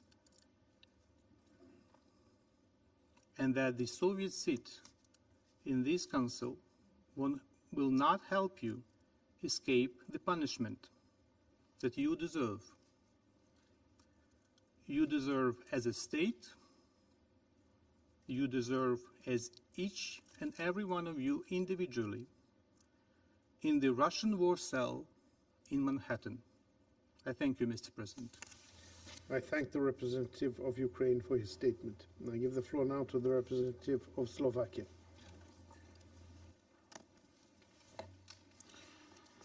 Thank you, Mr. President. Over more than 150 days after beginning the senseless war of the Russian Federation against Ukraine, and despite multiple calls of the international community addressed to the Russian Federation to immediately cease its hostilities, severe bombardments of cities and rockets flying over heads of innocent civilians continue to be a horrific daily reality of Ukrainian population. Those attacks have resulted in a significant increase of civilian casualties. According to OHCHR, over 12,000 so far, from whom over 5,000 killed and 7,000 wounded. Needless to say that the reality is much worse. In this regard, we have to be reminded of the reason why the Russian Federation started this unjustified and unprovoked aggression against Ukraine in blatant violation of international law, simply due to the right of Ukraine to decide its own future.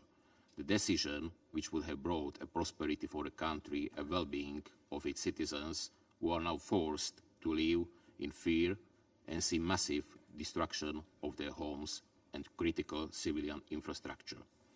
In this vein, the respect for the international humanitarian law must be ensured. We would also like to seize this opportunity to once again condemn the Russian propaganda and related distortion of facts and promotion of alternative reality, which Russian Federation also expressed today, including with respect to my country. This is highly deplorable, and we totally reject such allegations. Mr. President, let me be clear. The aggressor accountable for this situation is evident. It is the Russian Federation which only can decide to stop this war at once, and we call on the Russian Federation to do so without further delay. Slovakia, together with other states and stakeholders, already made a commitment to help Ukraine in its reconstruction and recovery as soon as this nightmare is over. Ukraine will undoubtedly flourish once again, but the blood of victims of this senseless war will be forever dried on the palms of the heads of the Russian Federation. Mr. President, while speaking about civilians, we must also mention hundreds of millions of people experiencing acute food insecurity throughout the world. Through its war in Ukraine, the Russian Federation, and only the Russian Federation, is responsible for aggravating the global food security crisis. Slovakia welcomes the agreement to unblock the Black Sea for exports of grain, which was signed last week, and we praise Turkey and the United Nations for their effort and crucial role in reaching this agreement. On the other hand, we were horrified that only one day after signing the agreement, Russian missiles hit Odessa port, which can only be considered as total disregard for international law by the Russian Federation. We urge the Russian Federation to refrain from any additional action having potential to hamper the implementation of the agreement which is an important step in overcoming the global food insecurity caused by the Russian aggression against Ukraine. I would like to thank you for your attention. I thank the representative of Slovakia for his statement. I now give the floor to Mr. Thibault Cameli, Chargé d'Affaires of the Delegation of the European Union to the United Nations. Thank you, President. I have the honor to deliver this statement on behalf of the European Union and its member states. At the outset, allow me to join all praises to Ambassador Byrne. Dear Geraldine, it's very clear you will be missed in this chamber, and the same is also true for your friends in the European Union. Good luck in DC. Mr. President, we welcome today's discussions on Ukraine and thank Brazil for organizing this meeting. It is essential that the Security Council remains seized of Russia's war of aggression against Ukraine. I would like to thank USG DiCarlo for her briefing and updates. And I would like to focus my intervention on 3 points. First, I wish to address the continued violations of the UN Charter by the Russian Federation. The European Union continues to condemn in the strongest terms the unprovoked and illegal war of aggression against Ukraine by Russia, aided by Belarus. This blatant violation of international law, and in particular the United Nations Charter, is having devastating consequences in Ukraine and around the world. It seriously undermines the international rule-based system that underpins global peace and security and forms the bedrock of this organization. As expressed by the overwhelming majority of UN member states, we reiterate our demand that Russia, as a permanent member of the Security Council, immediately ends its war, unconditionally ceases all hostilities, and withdraws its troops and military equipment from the entire territory of Ukraine within its internationally recognized borders. We also condemn the announced preparations for staged referendum in parts of the Kherson region on joining the Russian Federation. The international community will not recognize the result of such an illegal referendum. In response to Russia's aggression, the EU remains steadfast in its support to Ukraine, together with our partners, in its courageous defense of its sovereignty and territorial integrity. Second, international humanitarian law must be respected. We condemn the heinous and repeated attacks by the Russian armed forces on civilians and civilian infrastructure. In the past month alone, Russian missile strikes have killed innocent civilians, including children, across most regions of Ukraine. The continued shelling of civilians and civilian objects is unacceptable and amounts to war crimes. Russia bears full responsibility for these crimes and will be held accountable for them.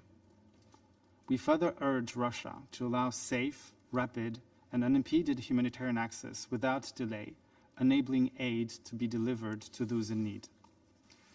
Third and last, I would like to highlight the importance of efforts to alleviate global food insecurity. The European Union welcomes the progress announced last week in Istanbul towards ensuring the safe and secure export of Ukrainian grains via the Black Sea ports. We commend the role of Turkey and the United Nations in facilitating this positive outcome, which has the potential to significantly ease global food insecurity. The European Union has been consistently supportive of these efforts, and in particular we congratulate the Secretary General, Rebecca Greenspan, Martin Griffith, and their teams for their relentless efforts. It is now essential that all parties swiftly and in good faith implement the commitments made. The initial indications that grain cargo ships can leave already in the next days give us hope. However, we strongly condemn the missile strike carried out by Russia on the port of Odessa less than a day after they signed the agreement and in the following days. This defies the deal reached to allow grain exports from blockaded Ukrainian ports. The attacks once again demonstrate Russia's disregard for international law and commitments made. The European Union is firmly committed to supporting the food security of our partners worldwide by increasing our humanitarian assistance, supporting food production, and getting Ukrainian grain to world markets. The EU-Ukraine Solidarity Lanes Plan has facilitated the export of 2.5 million tons in June alone, up from 0.6 million in April. We also strongly support the United Nations-led efforts to promote a swift multilateral response to address the global food security crisis. In this context, we are mobilizing over 7.7 billion euros until 2024 to support the most affected partners around the world, and we are working closely with our member states to further step up these efforts.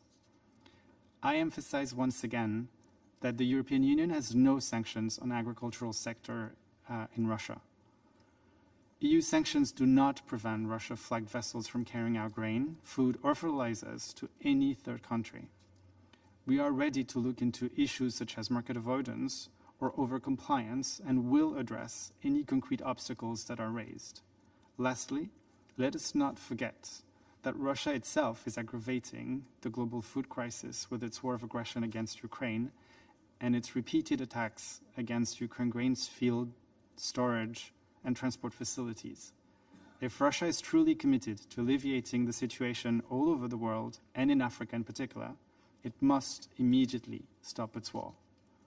President, in conclusion, let me reiterate the full solidarity of the European Union with Ukraine and the Ukrainian people. We will continue to provide strong support, including humanitarian, economic, political, and military assistance for as long as it takes.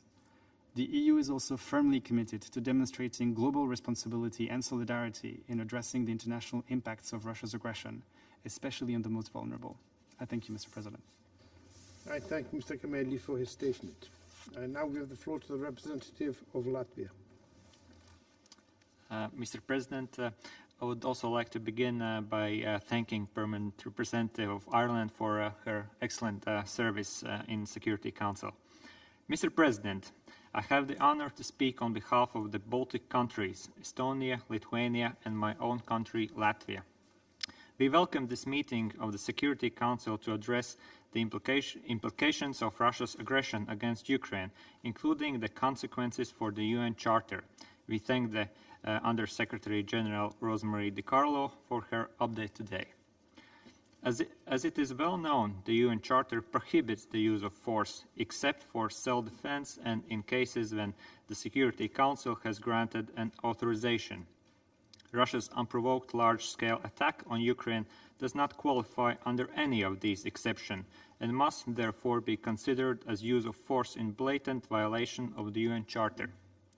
Such actions by a permanent member of the Council shake the foundation upon which the United Nations were built.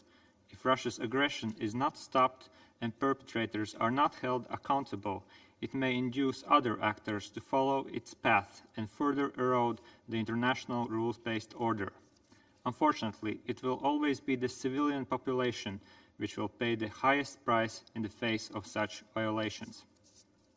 This week, we have entered the 6th month of Russia's aggression against Ukraine, aided by Belarus. The latter was vividly on display yesterday, when a barrage of 25 missiles were launched at northern Ukraine from the territory of Belarus. Every single day of Russia's war has brought devastation and suffering to the people of Ukraine.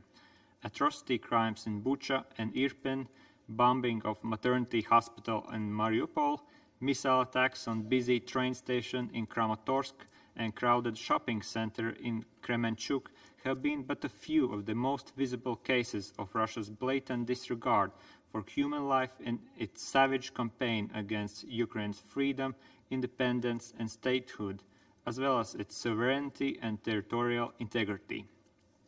As per the latest report of the Office of the High Commissioner for Human Rights, a total of more than 5,200 civilian deaths are documented in Ukraine. Numbers are growing every day since new crimes against civilians are discovered and new attacks on civilians are executed regularly by the Russian military. Make no mistake, Russia's warfare against the civilian population of Ukraine is not a coincidence or collateral damage. It is a deliberate and consistent approach throughout Russia's war aimed at breaking the resistance and spirit of Ukrainian people. Unable to defeat Ukraine in the battlefield, Russia's military seeks to achieve its aims by terrorizing Ukraine's civilian population. One has the right to ask, how can it be possible that such actions, which clearly amount to war crimes, are permitted to be systematically carried out for months in direct violation of international law, including international humanitarian law? The answer lies in the sense of impunity, which characterizes Russia's approach to its international obligations. Russia must believe it can get away with its bloody crimes. It should be recognized that this sense of impunity is emboldened each time when members of international community, including around this table, fail to condemn Russia's actions and take steps to respond to its aggression. Mr. President, this is a high time for the international community to demonstrate that the norms, including the UN Charter, which have been established over decades to ensure peace and stability, as well as protection of civilians, are not empty statements that can be trampled down by dictators and bullies, but ironclad obligations which we are collectively determined to uphold. The only way to achieve this is by ensuring accountability at all levels for atrocities committed against Ukraine and its people. In this regard, it is of utmost importance to provide all necessary support to the work of Prosecutor of the International Criminal Court, the Independent International Commission of Inquiry mandated by the United Nations Human Rights Council, and the work of the expert missions under the Moscow mechanism of the Organization for Security and Cooperation in Europe, as well as investigation by the Office of the Prosecutor General of Ukraine. Justice must prevail. The perpetrators must and will be held accountable. Last but not least, Russia has added a global dimension to its campaign of terror by deliberately blocking the export of Ukraine's grains in order to cause a global food crisis.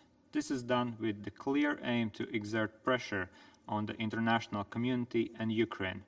We welcome the agreement reached in Istanbul on 22nd of July to unblock Ukraine's Black Sea grain export. However, Russia's missile attack on Ukraine's port city of Odessa the very next day after the deal was signed once again proves that Russia cannot be trusted. International community must follow closely Russia's adherence to the deal and maintain pressure to ensure its implementation. I thank you. I thank the representative of Latvia for his statement, and I give the floor now to the representative of Germany. Thank you, Mr. President. I would like also to thank the Brazilian presidency for organizing this meeting and for the opportunity to speak in the Council today. I'm grateful for the briefing of USG Di Carlo. It was very insightful. Thank you. Further, I want to commend the Secretary General and the Republic of Turkey for their good offices to ensure the safe and secure export of Ukrainian food through the Black Sea Initiative. Germany strongly supports all efforts towards providing unhindered access of Ukrainian and Russian grain, foodstuff, and fertilizers to global markets. These products are vital. They are vital to address a worsening global food crisis. The agreement brokered last Friday in Istanbul by the UN and Turkey offered a faint glimmer of hope for those suffering most from the devastating consequences of the war around the globe. But yet missile strikes by Russia on the Ukrainian port of Odessa have imperiled the full and swift implementation of these agreements. Germany firmly condemns these attacks, which resulted in at least 19 civilian casualties, as we have publicly expressed in the strongest possible terms. Dear colleagues, despite these inhumane strikes, we are seeing hopeful signs that the first batch of grain exports might be able to leave Ukrainian ports soon. And while Russia does not miss out any given opportunity to distort the facts and blame Western sanctions, there can be no doubt, ever since Russia invaded Ukraine, food and energy prices have increased around the world, sowing chaos in supply chains, worsening global inflation, and inflicting economic and humanitarian suffering on millions of vulnerable people. Whilst humanitarian needs are at all-time high, Germany is continuously engaged with its humanitarian assistance, especially through the World Food Programme. The Berlin Conference, Uniting for Global Food Security on June 24th, highlighted the current challenges and the urgency to provide additional assistance as quickly as possible. At the summit in Elmau on June 28, the G7 stood firm against Russia's weaponization of grain and provided an additional $4.5 billion US dollar, thereof $476 million US dollar in new commitments from the German government, to protect the world's most vulnerable from hunger and malnutrition. My message to the countries and people affected by the repercussions of Russia's war of aggression is once and again, you can count on our full support and solidarity. We once again call on Russia to stop its aggression immediately. Let us join hands against Russia's unprovoked and illegal war of aggression, not only in defense of the UN Charter, but also in the interest of global food security and equitable energy prices. It is in the end about saving innocent lives in Ukraine, but also in other parts of the world. Let me close by congratulating you, Mr. President, on your successful presidency in the month of July. Thank you. Of Germany for her statement. I now give the floor to the representative of Poland. Mr. President, at the outset, I would like to thank Undersecretary Di Carlo for her very informative briefing on the very difficult situation brought upon Ukraine and Ukrainian people by the aggression of Russian Federation. The brutal war of attrition Russia continues to wage against Ukraine, in spite of the repeated appeals made from the UN membership, affects us all and is felt in most corners of the world. Poland is appalled by the tragic human impact of the Russian aggression and will continue its support to Ukraine as long as it is necessary. Ukraine can count on the genuine and generous support of the Polish society, as well as the Polish government and local authorities. A recent report by the Polish Economic Institute indicates that only in the first 3 months of the war, as much as 70% of Poles got involved in helping Ukraine. That is 26.6 million people who opened their hearts to those in need. According to cautious estimates, my compatriots spent close to $2.2 billion US dollars out of their own pockets for this purpose. The total value of help for refugees and victims of the war assigned by the Polish authorities and provided by the Polish citizens during the first 90 days of the war amounted to almost 1% of the Polish GDP. Mr. President, with its invasion of Ukraine, Russia has violated the most fundamental principles of international law and its obligations it assumed on adoption of the UN Charter.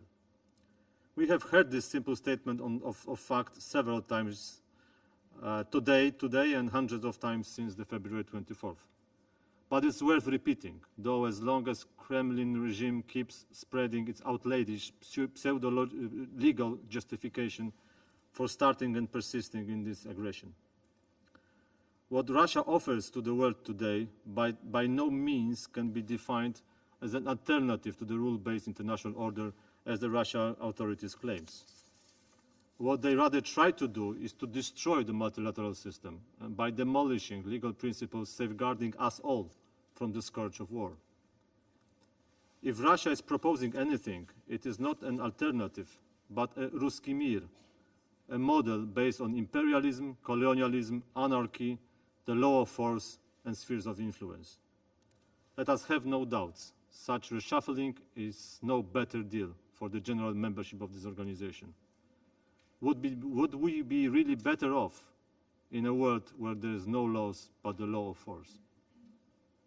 Secondly, while a country breaks the international law, it is difficult for the international community to treat it as trustworthy and dependable. Such a country undermines itself as a genuine party of international agreements or treaties.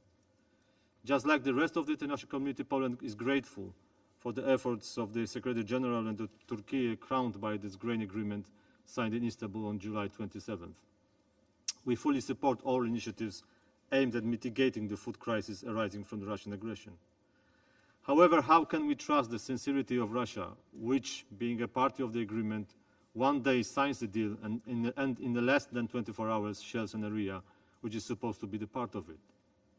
Such behavior from Russia amounts to nothing less but an act of self-exclusion. Unfortunately, it speaks volumes about the potential fate of any further peace negotiations. That's why we call all the Security Council member states to help to secure the implementation of this agreement.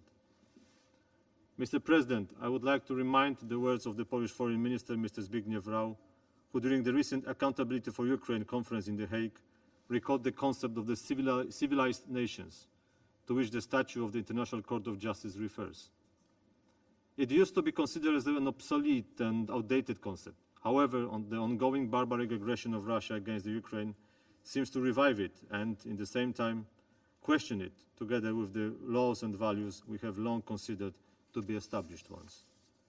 It is of paramount importance to ensure the violation of international humanitarian law and international human rights law do not go unpunished and the justice is delivered to the victims. Poland fully supports the investigations carried out by the Ukrainian prosecutors, investigations initiated by the other states by making use of universal jurisdiction or other concepts, as well as the investigation of the ICC prosecutor. Mr. President, in the name of the UN Charter and the rules-based international order, we call on Russia to immediately stop its military aggression, withdraw its forces from the entire territory of Ukraine, and fully respect Ukrainian territorial integrity, sovereignty, and independence within its internationally recognized borders. We are saying "niet" to Ruski Mir. Thank you. I thank the representative of Poland for his statement, and now we give the floor to the representative of Italy.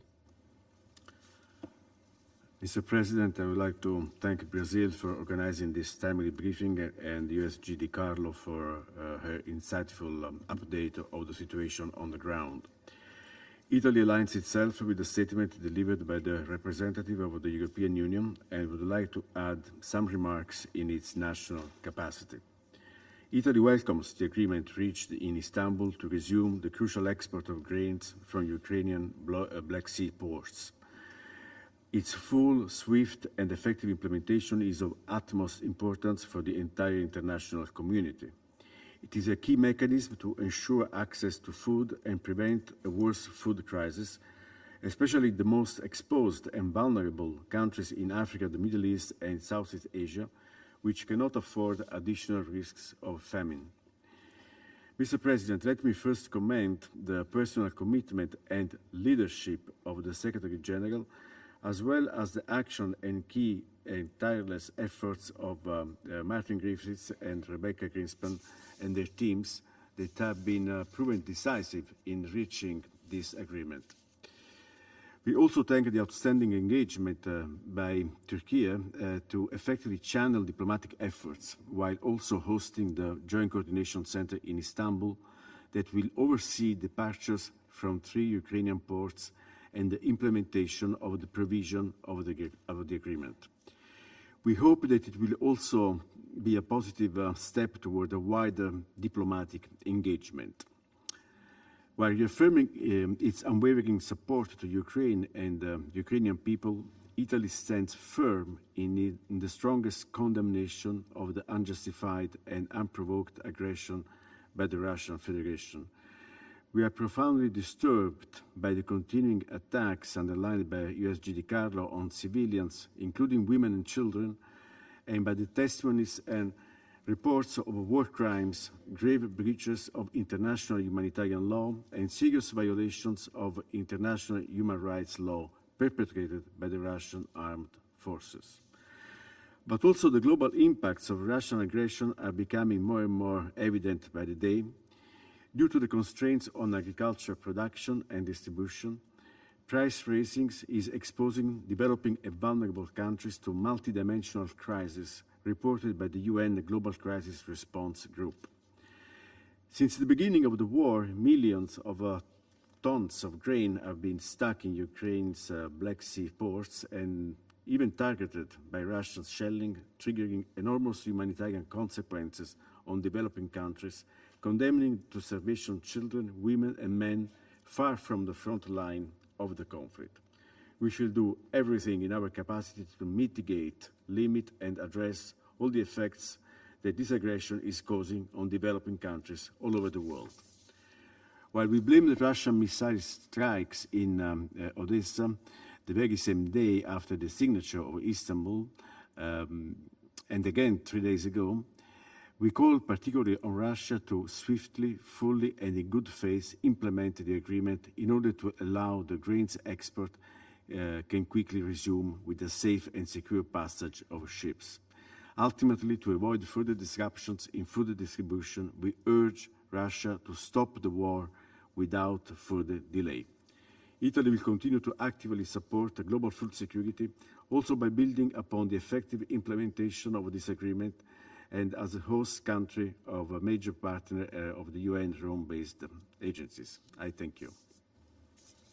I thank the representative of Italy for his statement, and now I will give the floor to the representative of Romania. Mr. President, allow me from the outset to congratulate you for steering the work of the UN Security Council during the month of July, including in deciding to remain focused on the topic of peace and security in Ukraine. I would also like to thank Ms. Di Carlo for the encompassing and sobering report on the latest evolutions regarding Ukraine. Romania aligns itself with the statement of the EU delegation delivered earlier in condemning in the strongest terms the violation of the UN Charter by a permanent member of this Council and the blatant attack on the rules-based international order. A neighbor to Ukraine, Romania has not only, quote, followed closely the ongoing events, unquote, but it has set in motion a wide range of concrete measures to tackle the consequences of the unprovoked and unjustifiable invasion of Ukraine by the Russian Federation. I would like to use this opportunity and inform the members of the UN Security Council of such actions taken in the field of refugees, food security, and accountability.